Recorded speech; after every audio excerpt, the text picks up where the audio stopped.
for lack of a better word, is good. Greed is right.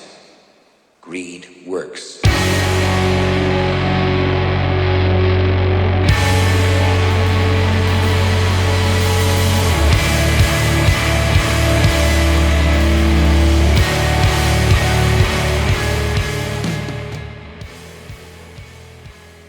Welcome once again, my fellow manipulators of digital fate. I'm Richie, this is Capricorn. Today's deck is probably my most anticipated deck from spoiler season for Murders at Karlov Manor. The deck I was most excited about brewing when those cards were first being revealed. And it's taken me a little bit of time to get to it, but now that we're here, I'm super excited about it. It's super fun to play. This deck is called GREEDLORD, and the idea here is we're in Mardu, we're going super wide with tokens, but we're using them in a really interesting way that I don't think a lot of people have done. We're using cards like Case of the Stashed Skeleton and Treacherous Greed to just get the absolute most potential and most value out of those cards. More so than I think people realize is there to grab. And it's pretty interesting what we are able to accomplish with this card pool. It was kind of my mission in life to try to figure out a way to really just make those cards as good as they possibly can be. We're using some other new cards in this deck as well, but we'll get to that when we break it down. Lots of crazy cool synergies going on here that are just overlapping and cross-pollinating and just lots of craziness. I'm really excited about this one. Really excited about this one. But before we get to it, make sure you like, make sure you subscribe if you haven't already. We're almost to 5K subs, and I'm super pumped about it. I have a lot planned for the channel once we get to 5K. I think I'm going to do a merch store. I think I'm going to turn on channel memberships, all that stuff, which I've kind of been working on behind the scenes. But I think it'll be ready in time, and we'll just unveil it all when that happens. So 5K. Let's get us there. More decks are on the way. And also, if you want to catch me live over on Twitch, that's twitch.tv/quarantinedcapricorn. Because if I'm alive and I'm breathing, I'm there and I'm streaming. I'm also really excited about Final Fantasy VII Rebirth. That has nothing to do with Magic, but I just felt the need to tell you because that game's just going to rock my world. Maybe we'll talk about it. I don't know. But with all that out of the way, let's break down this deck. Alright, so there's a lot going on in this deck, and we're trying to do a lot of different things at the same time, and they all sort of overlap. There's a lot of cross-pollinating synergies, and it can get a little bit complicated, but I think we've kind of nailed it. So, first of all, I want to start with Case of the Stashed Skeleton. This is a new card from Murders at Karlov Manor, 2 mana, 2/1 black skeleton creature token that's suspected, so it has menace and can't block. When that skeleton is gone, whether it died, got bounced, or you sacrificed it, whatever the case may be, at the end of your turn, this will solve. And then after it's solved, at any point, you can pay 2 mana as a sorcery, sacrifice it, and use it as a tutor. So it's basically a free demonic tutor. Not free as far as how much mana you have to spend on it, but free as far as it doesn't cost you an extra card. You get your 2/1 menace creature for your 2 mana, and then at some point later in time, it's almost like you draw a free demonic tutor into your hand without having to cast anything that drew you a card, if that makes any sense. So as far as card advantage and value, it's a free demonic tutor, but not as far as mana. So the way to make this card work best is not in trying to get rid of the token as soon as possible so that you can tutor, because that tends to be slow and hurt your tempo. But if you can use this in a deck where your opponent gets their back against the wall and they're kind of in a screwed if they do, screwed if they don't kind of scenario, where the 2/1's just going to hit them for 2 in the face every single turn if they don't get rid of it, and you're able to apply a whole bunch of other pressure on top of that, it kind of forces them to at some point have to get rid of it, or they're just going to die. Especially if you could speed up that death, like I said, with other forms of damage from other things. So we're trying to use this in a very aggressive way at the start where we force our opponent to have to deal with it later. And if they don't, we can just win with the body. And if they do, we can get access to this tutor. And then we're doubling down on different ways that we can make this skeleton super useful in the deck. So we're going super wide with tokens. And we're also using Treacherous Greed. Treacherous Greed combined with Case of the Stashed Skeleton is awesome, because we could play it on 2.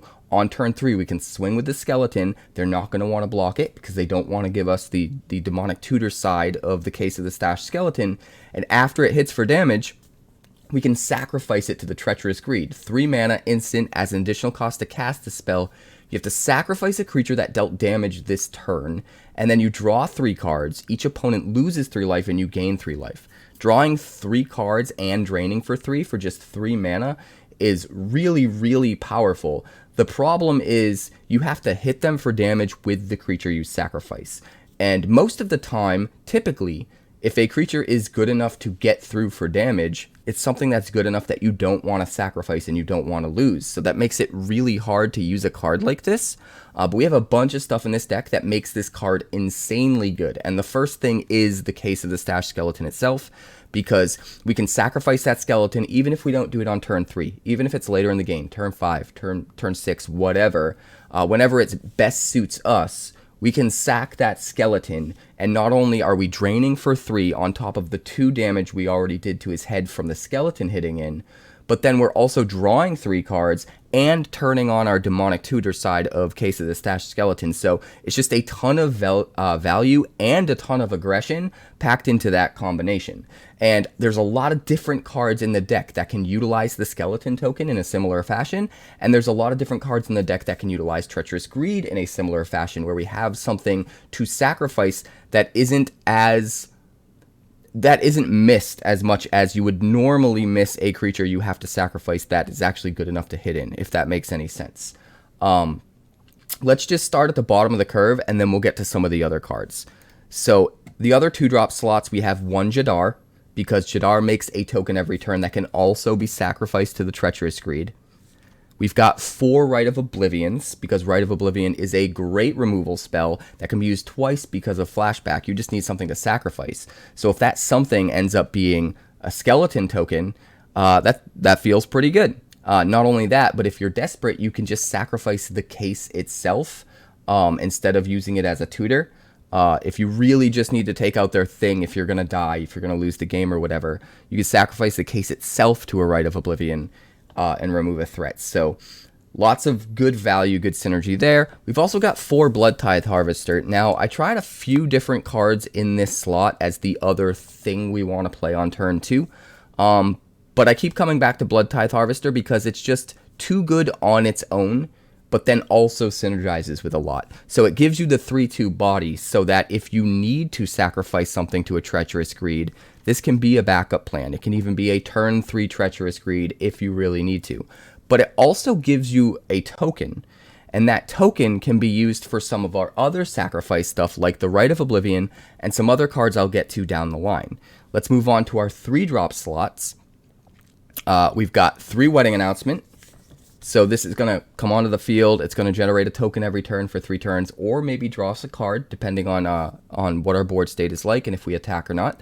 And then at the end, it's going to flip and it's going to buff our team. This is just super good value, right? It helps us create sacrifice fodder for Rite of Oblivion, for Treacherous Greed. They're things that we don't mind sacrificing as much if they're token creatures.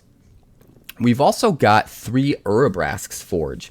Now, the Forge is insane in this deck because not only is it going to spit out a win condition every turn, and it doesn't matter if it dies, and it just gets bigger every turn, but also that win condition, that Phyrexian Horror token that's swinging in and doing a bunch of damage, it has trample, so they're not going to want to block it. And when it hits in, we can sacrifice it post-combat to a Treacherous Greed, and we don't really lose anything because the token was going to die anyway. So Urabrask's Forge with Treacherous Greed is another insane piece of tech here that synergizes super well, and it works really, really good.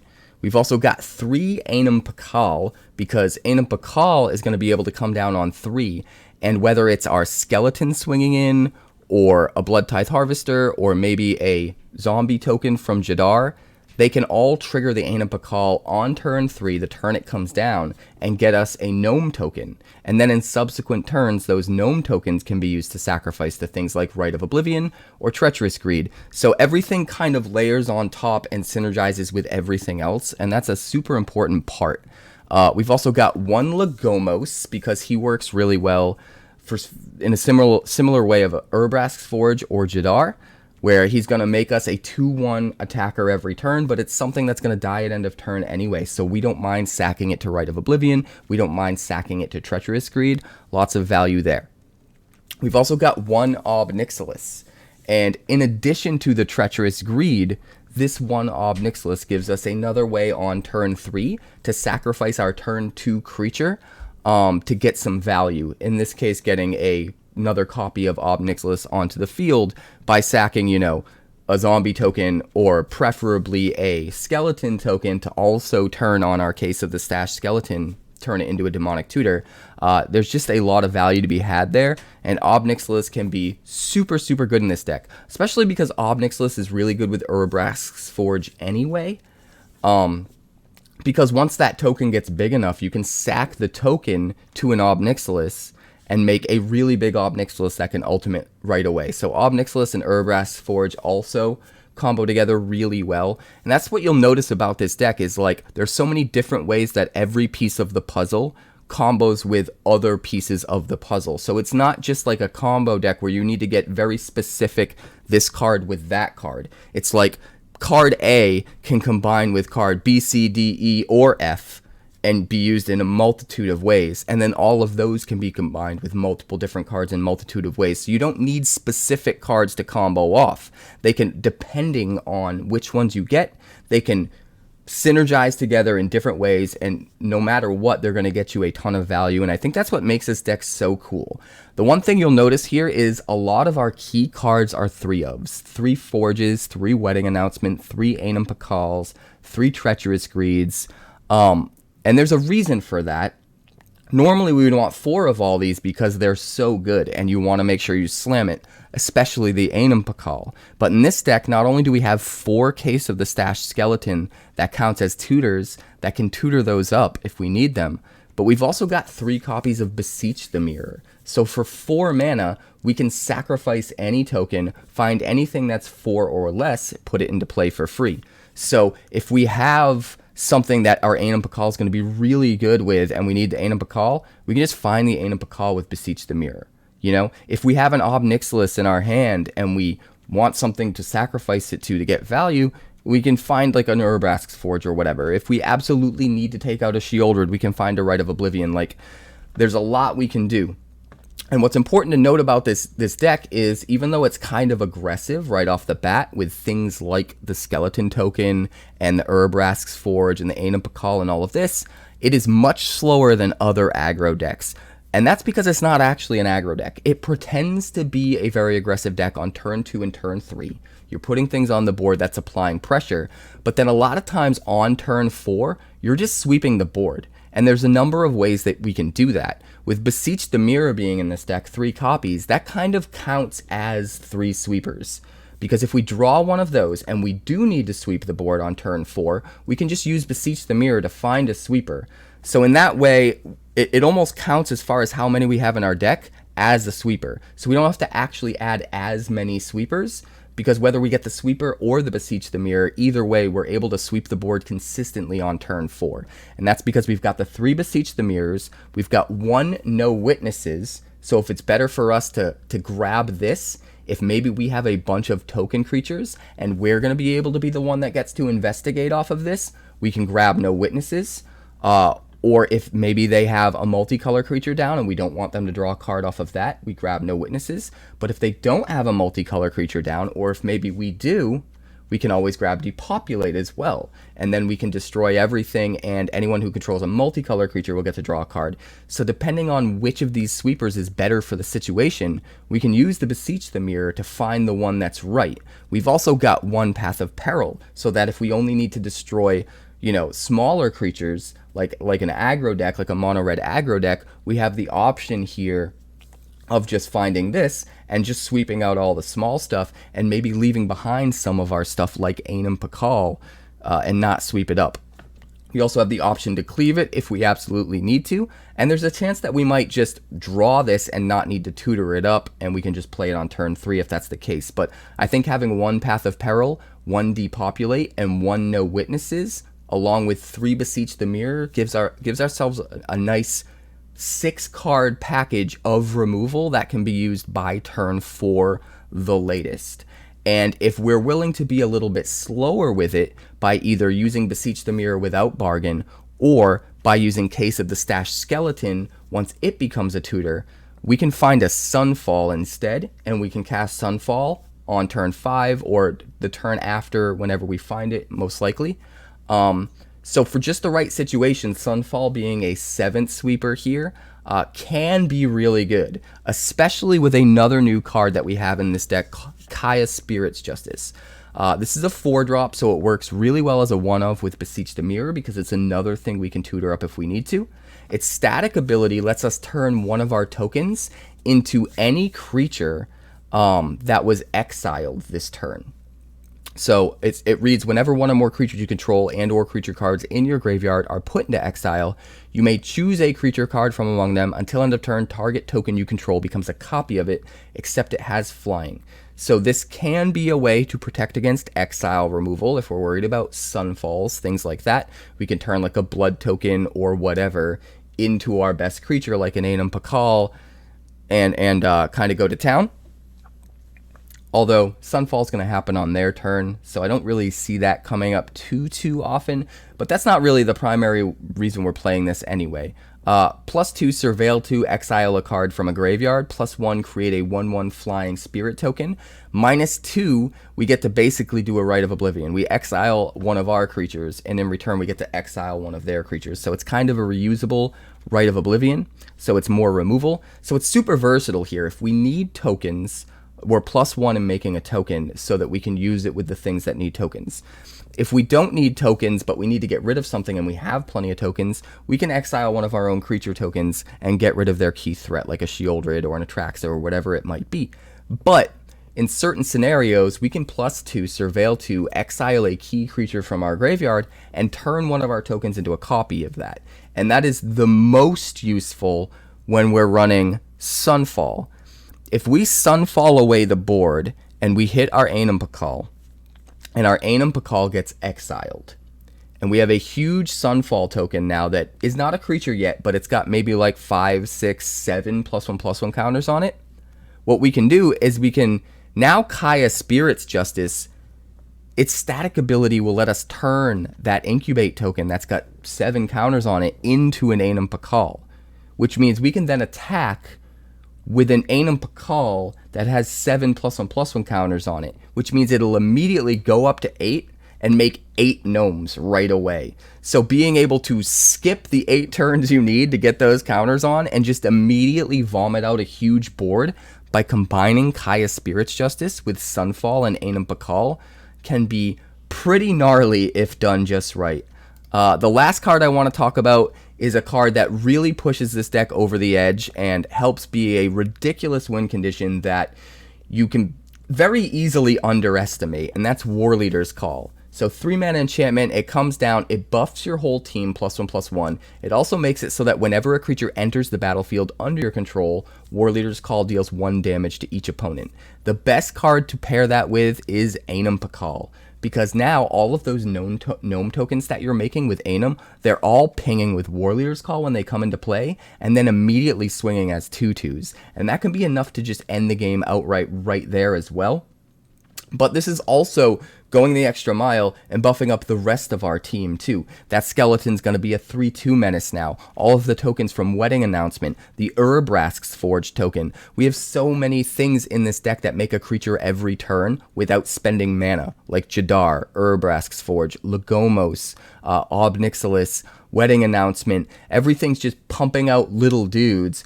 Ping, ping, ping, ping, ping with the Warleader's Call, and then our whole team, because a lot of it is 1/1s, it's basically getting doubled the amount of damage we can do in combat, and it's just insane. We can go super, super over the top with the Warleader's Call. And like I was talking about earlier, because we have so many tutors in this deck, 4 Case of the Stashed Skeleton, and 3 Beseech the Mirrors, that's 7 tutors, it's really easy for us to run 3 of our important cards And it feels like there are more than 4 of. It feels like there's 5 or 6 copies in the deck just because of how easy it is to grab whatever we need with our tutor once our tutor gets turned on. So that in and of itself is really powerful, but then also being able to silver bullet grab these tutor targets that are one-ofs like Sunfall or the one Path of Peril or maybe our Ob Nixilis or Lagomos.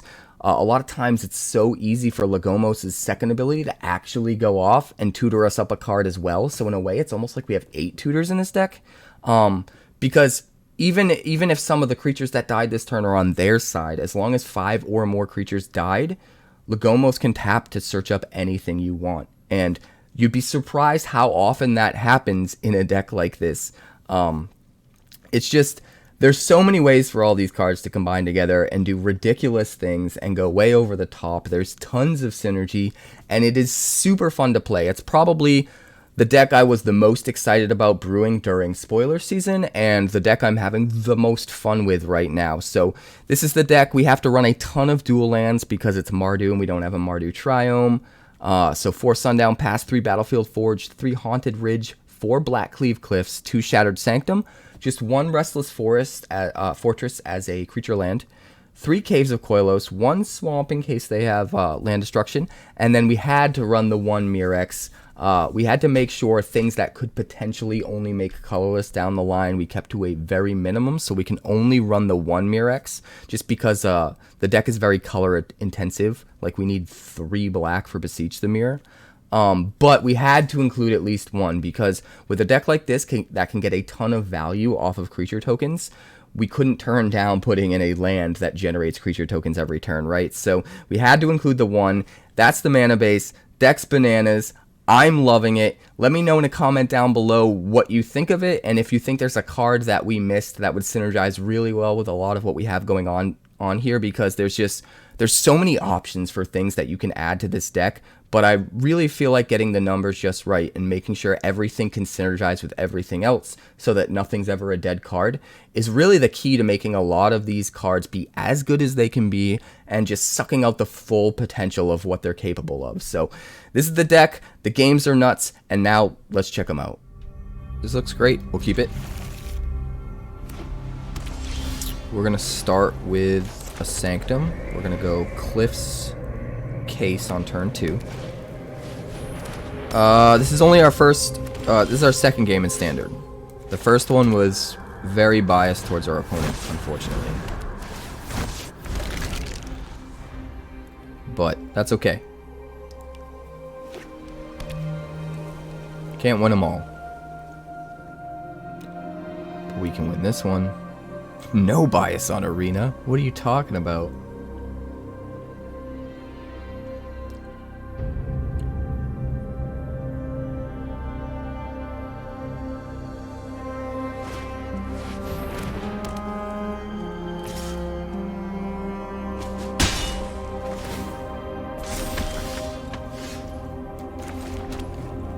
We'll do Anim Pakal. Make sure to get that extra value, get those triggers early. And then next turn we probably Treacherous Greed. But it depends. I mean, we might just go Harvester. I think Treacherous Greed is probably the play, but we'll see. Just says go.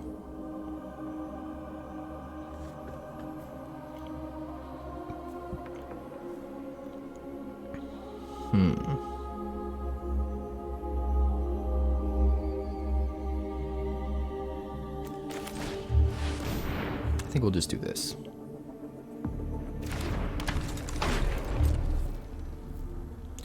If he exiles something, it's kind of a waste of a Wandering Emperor. So I'm not really worried about it.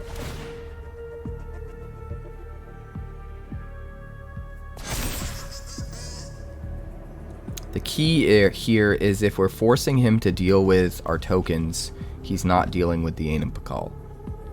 And that's just getting bigger and bigger every turn. Yeah, this is a crazy Mardu token deck. It does a lot of crazy shenanigans. It's mostly a toolbox deck. It's got 7 tutors, and they're all very efficient. Alright, so no Wandering Emperor. Interesting. Is he gonna sweep? That's what's so cool about Case of the Stashed Skeleton, is like, even if he sweeps the board, like, we get value off of it. Don't think you're gonna be able to. We are 1 black mana short. That.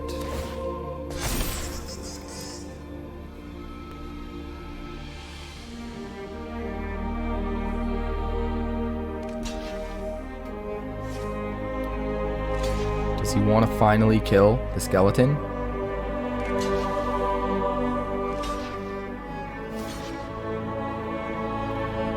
He's gonna finally kill the skeleton. Amazing.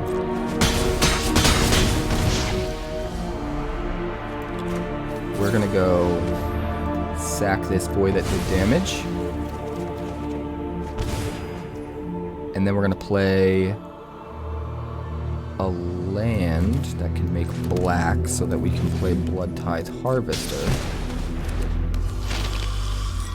And then we're gonna solve the case and say go. He's at 8, we're at 20. I don't know, guys. Do you think we got this one? I think you have to use Case of the Stashed Skeleton in just the right deck to make it good. The key is not to view it as a tutor. To view it as a 2/1 menace that they're not allowed to kill. Because if they do kill it, you get even better value. But if you're able to utilize the 2/1 menace body that they're not able to block without killing it and giving you more value, that's when the card gets really, really good.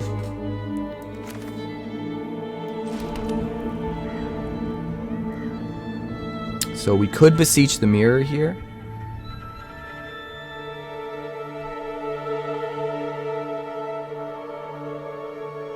I think I will.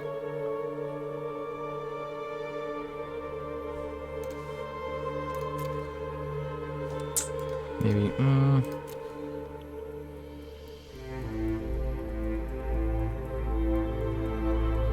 don't even know if we need to.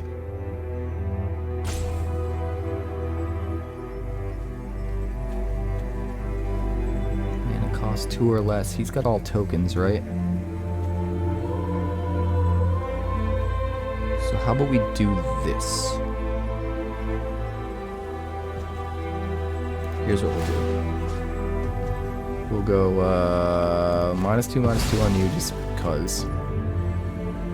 And then we'll go Beseech the Mirror, bargain, this, and we'll find Path of Peril. And we'll play Path of Peril for free and kill all of his tokens. And then we'll smash.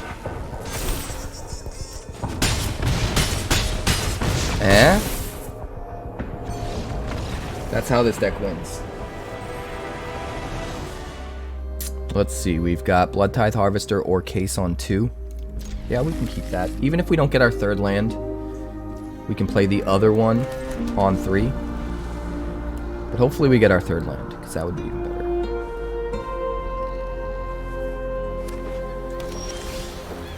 There we go. So we'll start with the case. Maybe we get Wedding Announcement down on 3. Treacherous Greed is going to be the same amount of good whenever we play it.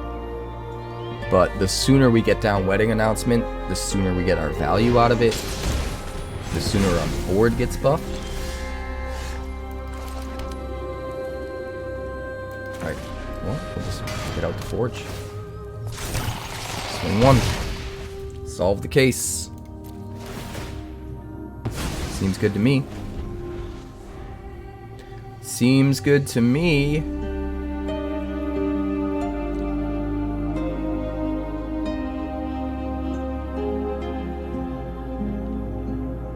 Sounds gross, Lewis.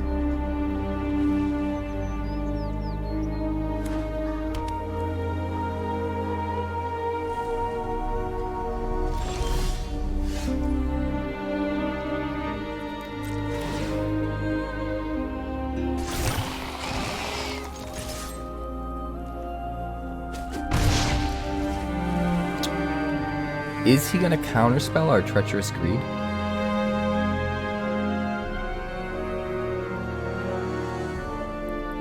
don't think I want it counterspelled. Let's go with Wedding Announcement first. I mean, if we force him to counterspell things, we just keep running roughshod on him with the Forge every turn. So he kind of has to deal with what's in play, no matter what.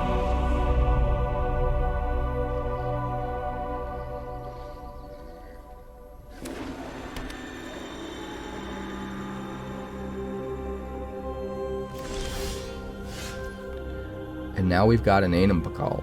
Well, we gotta try to play that, right?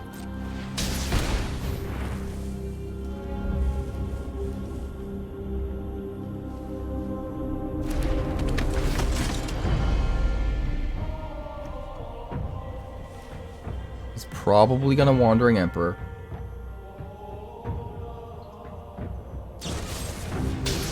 Well, he's gonna go for the Throat the Anim.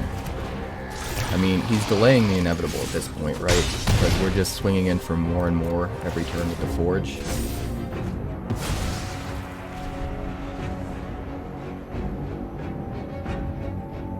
Like, case is solved. So as soon as I'm like, oh crap, I need X, Y, or Z, because I'm in a bad spot, I'm just gonna sack it and find the thing. But until I feel like I'm on the back foot, I don't need to, right? If I just keep doing what I've been doing, I just win the game. So I'll just keep doing what I've been doing.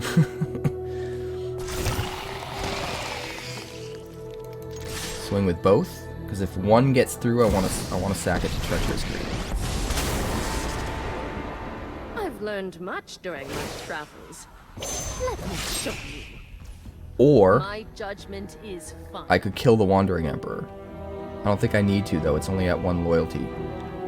I think if he had made like a 2/2 and still had 2 loyalty on it, and still had the 2/2 left because he like blocked our token, maybe I kill the Emperor right now. But I don't need to. So I'm just gonna sack the token. Draw 3. Play land. Draw more cards. I have to discard? How rude. We'll discard Caves of Koilos. I have enough black for Beseech. That's what really matters. I mean, I don't know how he's gonna win. Strike fast and strike hard.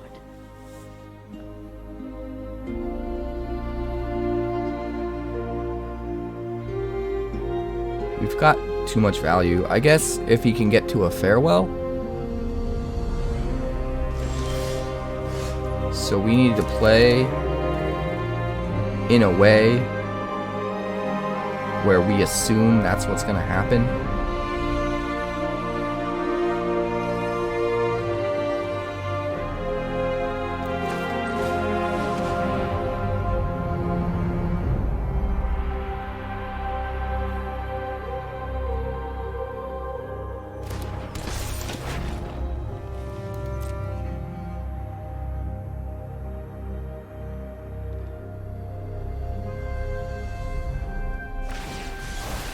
Bounce the Forge.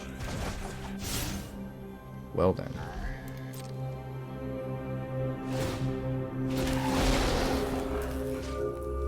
I think we'll kill the Emperor. Until next time, then. Not gonna lie, I'm a little bit worried. I'm a little bit worried.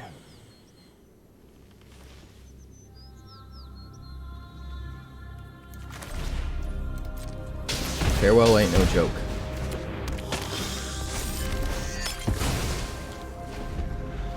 But I think sacking the case puts us a little bit behind. I think it's better to put pressure on him right now.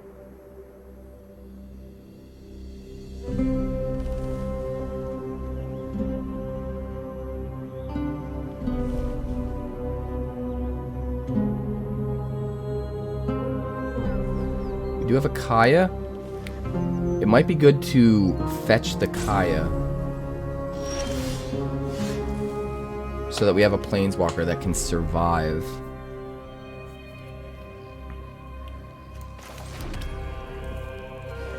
A farewell. Let's do this. Let's try and get the counterspell out of him before we Ob Nixilis.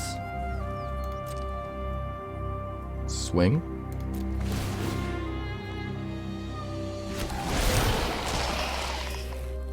That's exactly 11, so he has to have something. He's got nothing. We got him. We will keep this awful hand of 3 tap lands.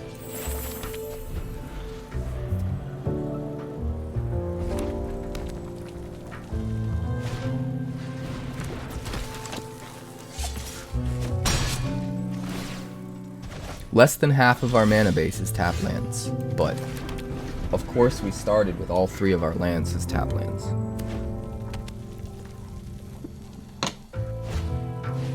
Because RNG just loves us. Just absolutely worships us. Oh. And it's the slow tap lands against mono red when it's the most detrimental. That also makes sense. It's all starting to come together, guys.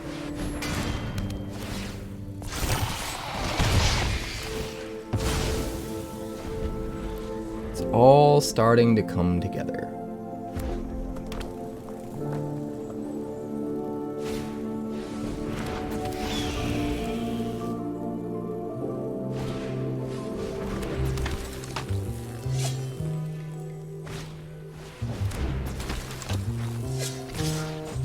Yeah, I don't know. I just want my game to be a game again. It just feels like I just go through the motions and wait for the game to decide if I lost or won. You know? And I fucking hate that. It feels like playing a gacha. It's literally, I mean, I guess it is, right? In a way.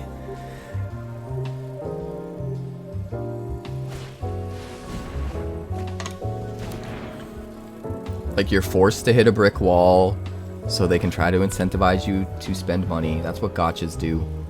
That's what this game feels like. It doesn't feel like physical magic. It's frustrating. Problematic.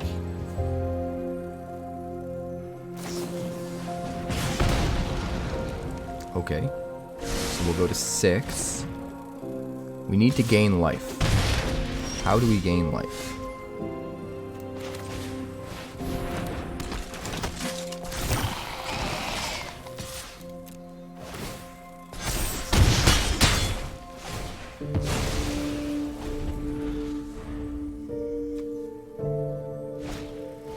Resolve. Lightning strike the Anim. Swing for 3, we go to 3.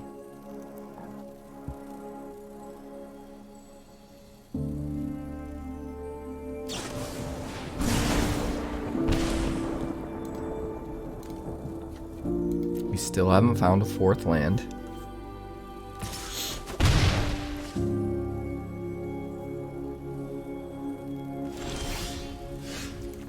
There we go. But of course, after starting with a starting hand of 3 tap lands, we end up top decking our 4th land being a fast land that's only now tapped because it's the 4th land. That's just... that's our luck.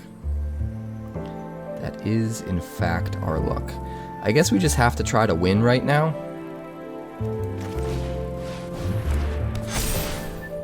Maybe we can. 1, 2, 3. I guess I underestimated Anim Pakal with War Leader's Call. Winning matters a lot less than getting better at piloting the deck. If we're learning from the games we're playing, and learning how to make the deck more effective, and the right decisions to make, that's worth a lot more. Alright, we're going to keep 7. We'll start with the Sundown Pass. We'll go Blackcleave Cliffs into Case of the Stash Skeleton on 2. And then hopefully we can top deck a land and play Lagomos. Look at that. Perfect. So we'll go Lagomos on 3.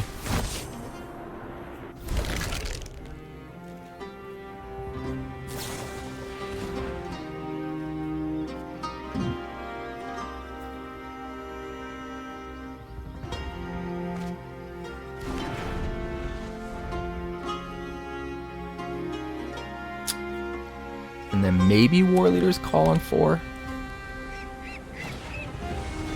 Ledger Shredder. Another case. This is just going to be better here. It's probably going to block. Don't see any reason for him not to. Alright, so he'll take 2. And then we can War Leader's Call, and he can't really Ledger Shredder.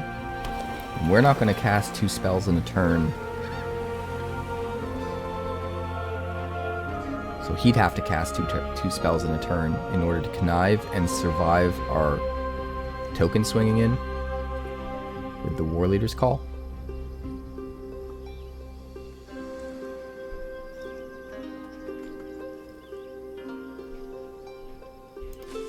Hello.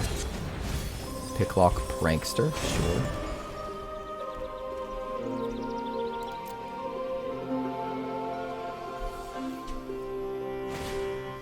Hoping. Sure.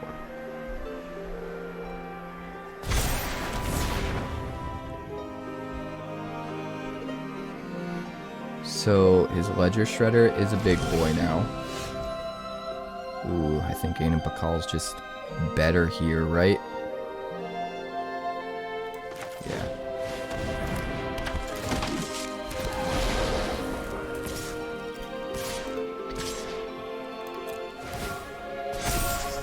Just get through for as much damage as we can. Try to race. I mean, if we can land the War Leader's Call, it's going to be 3, 4, 5, 6, 7, 8, 9, 10, 11, 12, 13, 14, 15, 16, 17, 18, 19, 20, 21 damage next turn. I mean, some of it he might be able to block, but he'll probably counter the War Leader's Call, so it won't happen.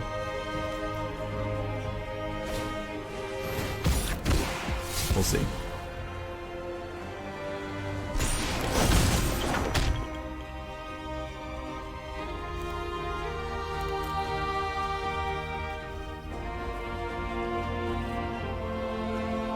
Does he have a counter spell?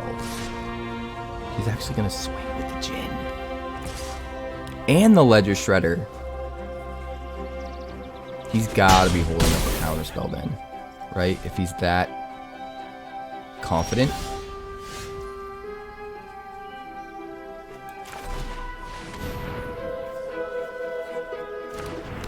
Oh my god. He didn't counter it?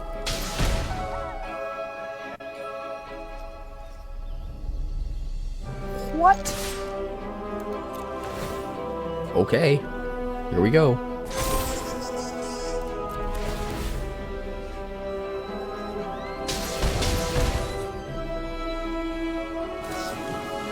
Whatever he can do, we'll see. If he casts 2 spells, he has 3 blockers. He still takes 2, 4, 6, 7, 8, 9, and goes to 2. And then maybe kills us on the crackback. It's gonna be close. It's gonna be real close.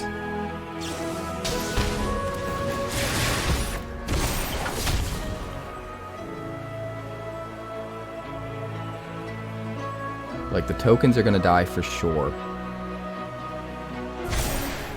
And he's running out of gas in his hand.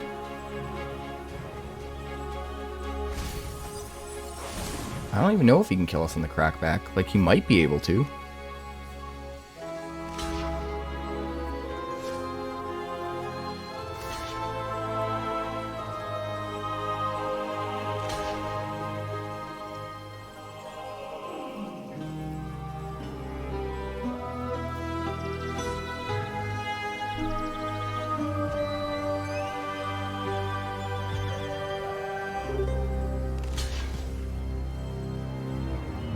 You're dead. What are you doing?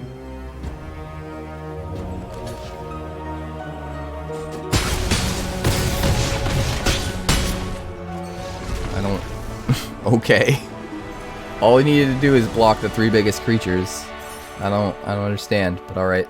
The key is the things that you're tutoring up need to feel super swingy. And you need the body to be really good even if you never tutor anything up. And it's tricky to have a deck that's both of those things at the same time. Alright, we're going to keep this.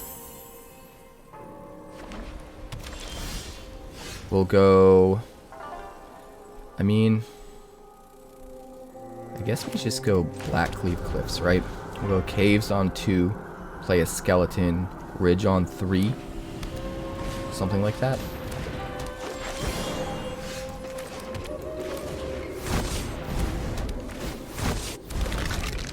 Skelly.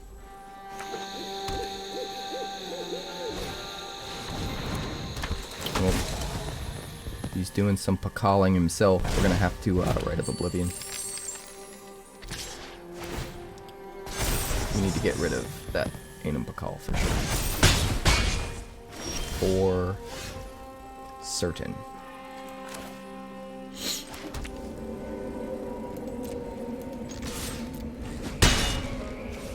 I would love to Treacherous Greed first, but I don't think we can afford, because Anim Pakal is just going to take over. So we're going to do this.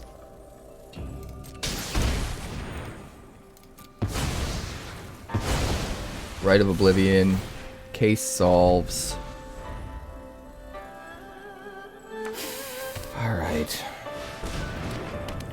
Next turn, if we need to, we could Beseech the Mirror, sack the case to sweep the board. But how desperate are we?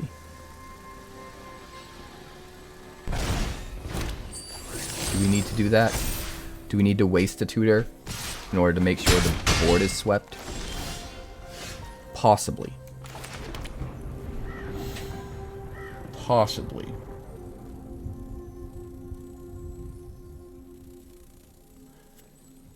We're taking potentially 3, 6, 7 next turn and going to 6.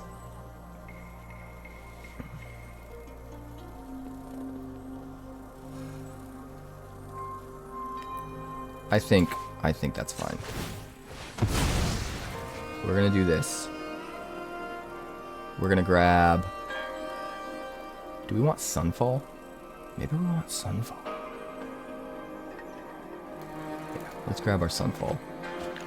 And then play our Case of the Stash Skeleton. Next turn we play our 5th land, we Sunfall. And then our Case solves and we have another tutor. Uh-oh. Uh-oh. Are we dead? It's gonna be real close. It's gonna be real close.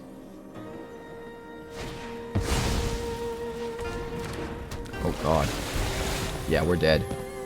We're so dead. Because each of the gnome tokens are gonna be bigger, right?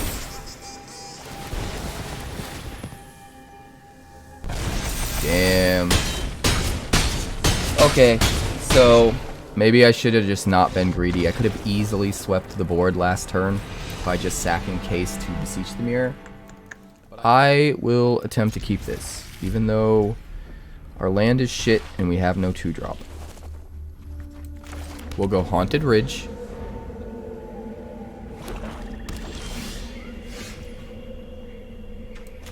Sundown Pass. That way if we top deck another land, we don't need to play the Murex yet. Deep Cavern Bat. I mean, you gotta hit the path, right? Gotta hit the path.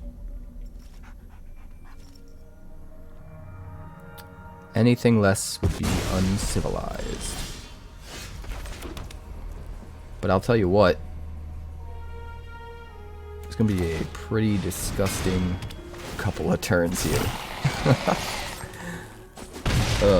Is it better to get 2 Forges down first or 2 War Leaders Calls down first? Probably the Forges first, right?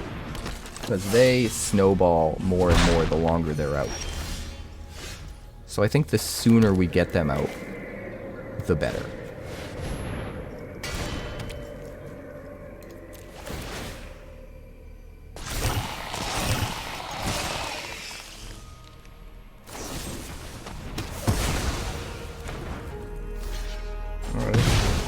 I mean, we're making him waste his spells, which is nice.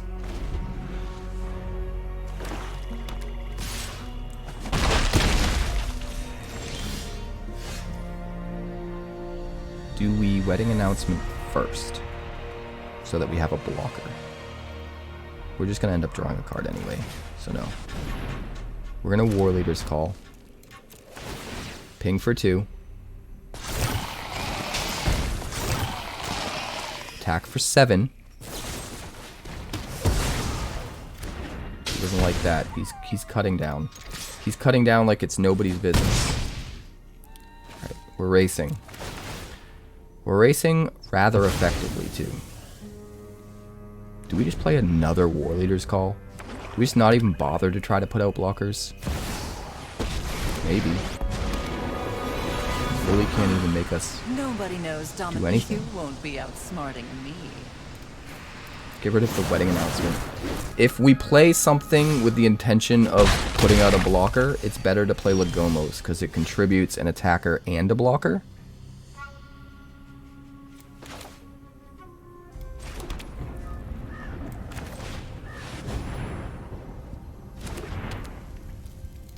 Alright, 2 calls.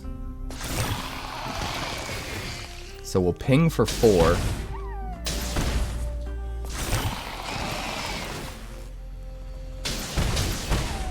And then we can swing for 11, which is not lethal.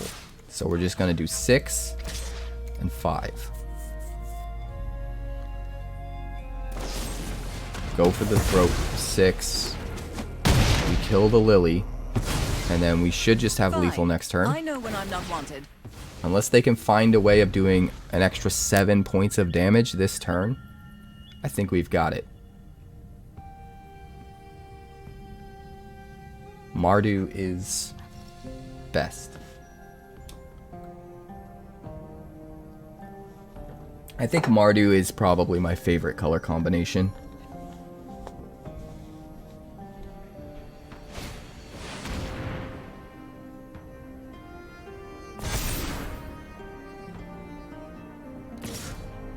Ouch. No creatures to get back. No nothing. Just try and gain some extra life. Well, we're going to do that. Ow, ow. And we're going to do that.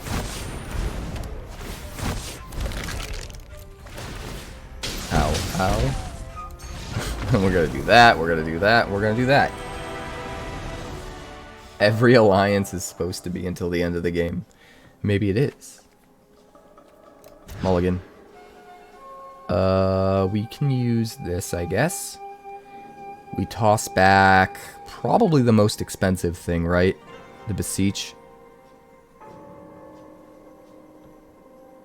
Bo. What are you doing?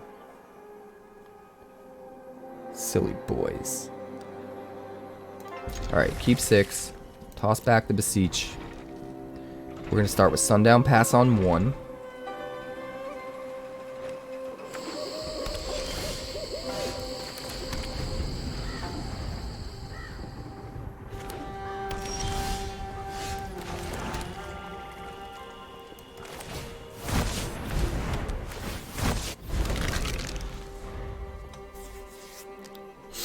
Alright, Case of the Stashed Skeleton.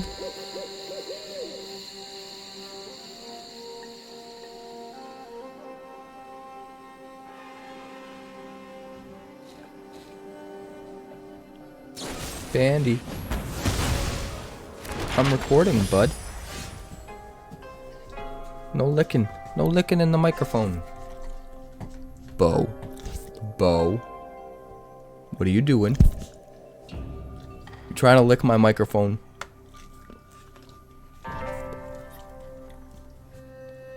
Okay. No land. I guess we'll go like this. We really need a land, so we'll do that again. Oh god. And then we'll swing 4, I guess.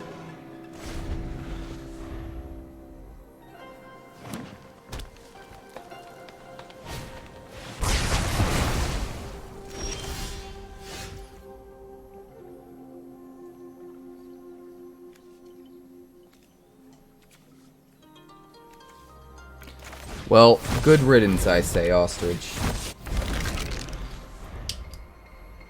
Players that want the game to just stay the same and never change, they're what caused us to not get 3-year rotation, or not get 2-year rotation, and have rotation extended to 3 years, which is turning the game into a slog. So I don't feel bad. We need diversity. We need things to change. We need rotation to happen and for people to try new cards. It's been happening for 30 years. And it's always been healthy.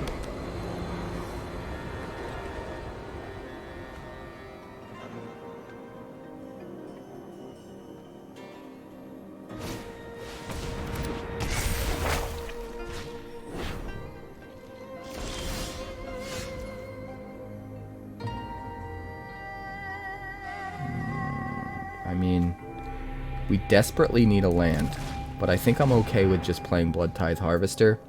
He's so out of gas that I think if we just put some pressure on, even if we're just Bloodtithe Harvester, Bloodtithe Harvester, 2 turns in a row.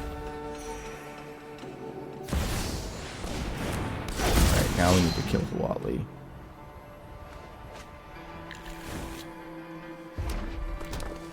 Before he can do gross things with it. So we need to go like this.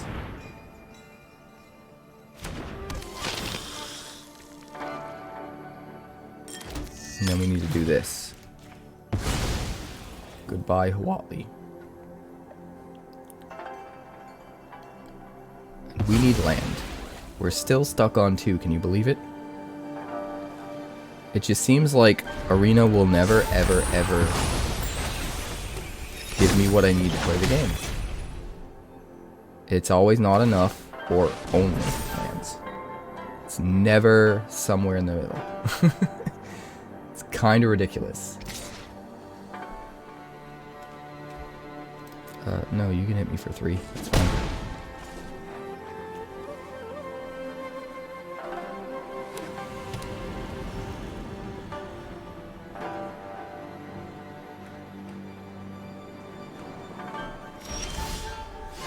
There's a land. Hooray for lands.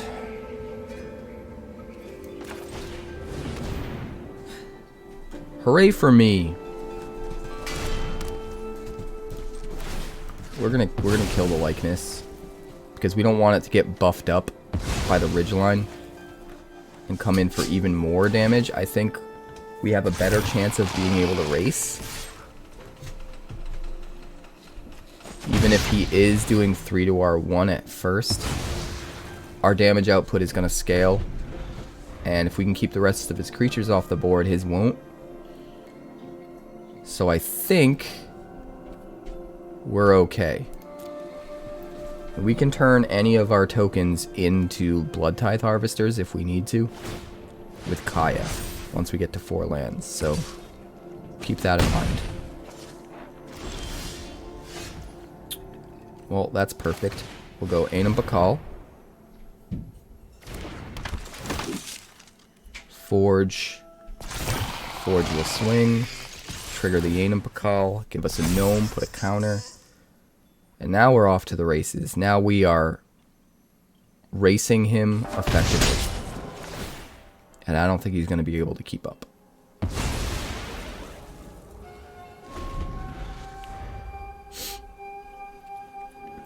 Do we jam Warleader's Call or Urabrask's Forge? That's the question. I think probably the Call.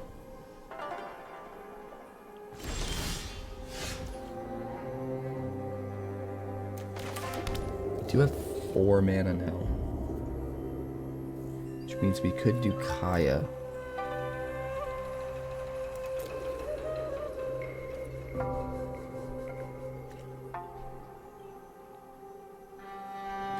He's going to try to block. Let's just do this. If he's not swinging and just trying to block, he's going to have a bad day. He's going to have a very bad day. We're going to make sure he has a very bad day.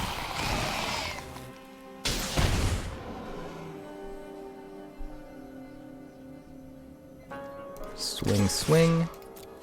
He'll block a gnome for sure. But we're going to ping for 2. And then be able to get in for 4 with the other guy. And get in for 4 with the other gnomes. He's going to be at 2.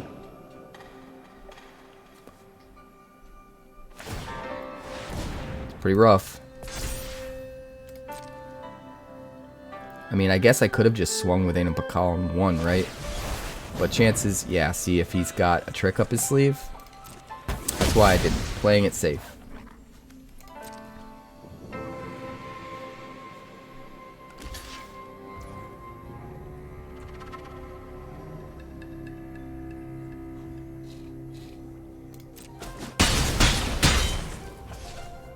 End the turn. We'll probably use a blood token to dump a forge. It's a bit late to try to do forge stuff.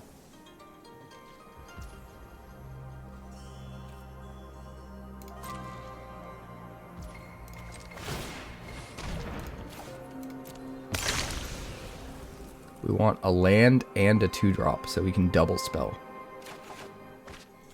But even just a land would be fine, because we could at least sack the case. In fact, maybe we sack the case to find a land. You know what? I like that. We're going to sack the case to find a land. It's going to be an untapped land. It's going to make white and red.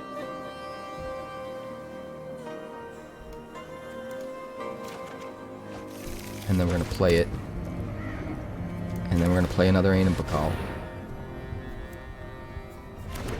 Now, not only do we get the Anim Pakal out, but we make sure if we top deck a land, we play 2 3-drops next turn. And if we don't top deck a land, but we top deck a 2-drop, we could still play 2 things next turn. Because now we have 5 lands.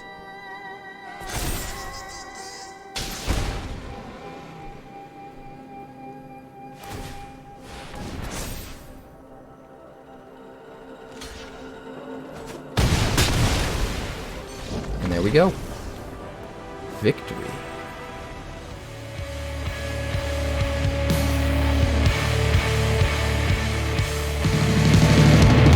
Thanks so much for checking out my channel. I'd like to give a huge shout out to all of my patrons over at Patreon. Without you guys, this channel would not be possible, so honestly, thank you from the bottom of my heart for all of your contributions.